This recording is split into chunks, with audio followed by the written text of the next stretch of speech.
একটি গণতন্ত্র এবং স্বৈরাচার মুক্ত দেশ উপহার দিয়ে ভোটের মাধ্যমে ক্ষমতা নিয়েছিল এবং একটি পরিপূর্ণ ক্ষমতা গণতন্ত্র এদেশে ছিল।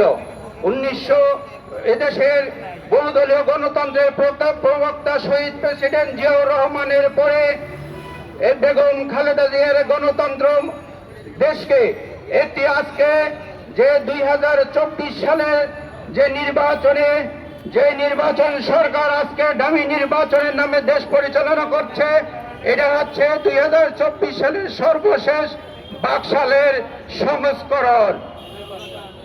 এই বাকশালের সংস্করণে আসলে নেপথ্যে কাজ করছে, কারণ আমার ছোট ভাই শফিউল আলম প্রধানের সুযোগ্য সন্তান বলে গেছেন ওনার হালুয়া রুটির ছিল না, হালুয়া রুটি ভাগের কোনো সময় তার ছিল না। তার সাথে আমরা দীর্ঘদিন সে রাজনীতি করেছি। উনি দিল্লির বিরুদ্ধে সব সময় সেই কণ্ঠ জোরে এবং সব সময়ের জন্য দিল্লির বিরুদ্ধে কথা বলে গেছেন। শুধু এই হালুয়া রুটির ভাগ যদি নিতেন তাহলে বাংলাদেশে একটু ক্ষমতা উপভোগ করে যাইতেন। এবং মাওলানা ভাসানী আপনারা জানেন সব সময়ের জন্য দিল্লির বিরুদ্ধে কথা বলে গেছে। আমরা পিন্ডির বিরুদ্ধে আমরা মুক্তিযুদ্ধে অংশগ্রহণ করেছি, কিন্তু এই দিল্লির দাসত্ব করার জন্য নাই। এই বক্তব্য সব সময়ের জন্য মাওলানা ভাসানী দিয়েছিলেন। আমি একটি কথা বলতে চাই যে আজকে বাংলাদেশের যে অবস্থা, এখানে শেখ হাসিনার আসলে কোনো দোষ নাই। শেখ হাসিনার শুধু ক্ষমতার লোভ। এই ক্ষমতার লোভের পিছনে আজকে ভারত যে দালালি করছে, আজকে ভারত যে প্রেসক্রিপশন দিচ্ছে, সেই প্রেসক্রিপশন শুধু গণভবন বসে আমাদের এনে শুধু তারা আমাদের উপরে এরা শুধু প্রক্রিয়মেন্ট করতে যাচ্ছে। তো বন্ধুরা, আজকে সেই ভারতের বিরুদ্ধে এবং ভারতের রাষ্ট্রদূতকে আমি বলতে চাই, অত দৌড়াদৌড়ি করবেন না। আপনারা দৌড়াদৌড়ি করে না। আমার স্বাধীন রাষ্ট্রে 30 লক্ষ শহীদের রক্তের বিনিময়ে অর্জিত এই বাংলাদেশ শুধু আপনারা সহযোগিতা করেছেন বলে এই দেশকে আপনারা ভয়ঙ্কর রূপে জাতীয়তাবাদী এবং গণতন্ত্র মুক্তি মানুষের সাথে বেইমানি করার জন্য নয়।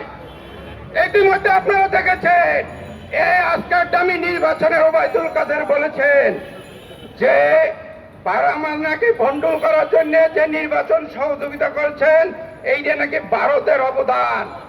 ওবায়দুল কাদের এখানেও একজন ছাত্র রাজনীতি আছে, মাহমুদুর রহমান মান্না, আপনারা ছিলেন।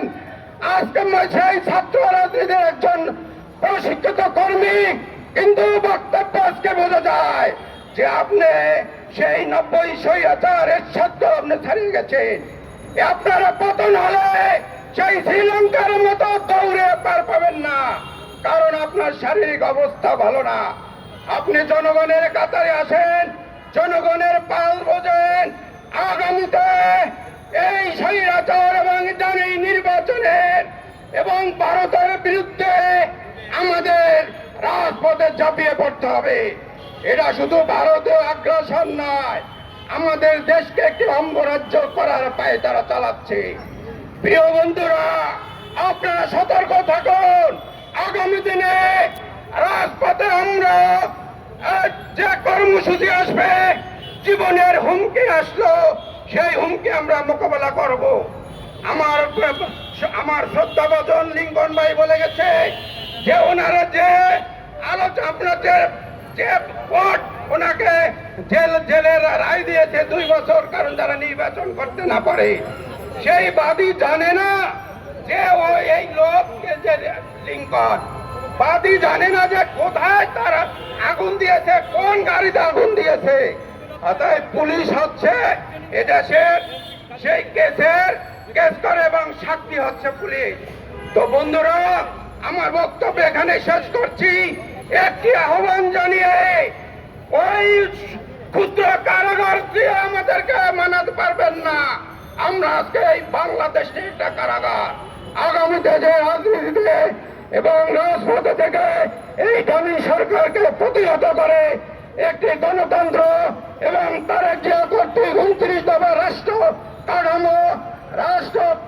কাঠামো পরিচালনা করে এই দেশকে একটি মুক্ত গণতন্ত্রের উপহার দিয়ে আমরা রাজপথ ছাড়বো। বাংলাদেশ জিন্দাবাদ, বাংলাদেশ লেবার পার্টি জিন্দাবাদ।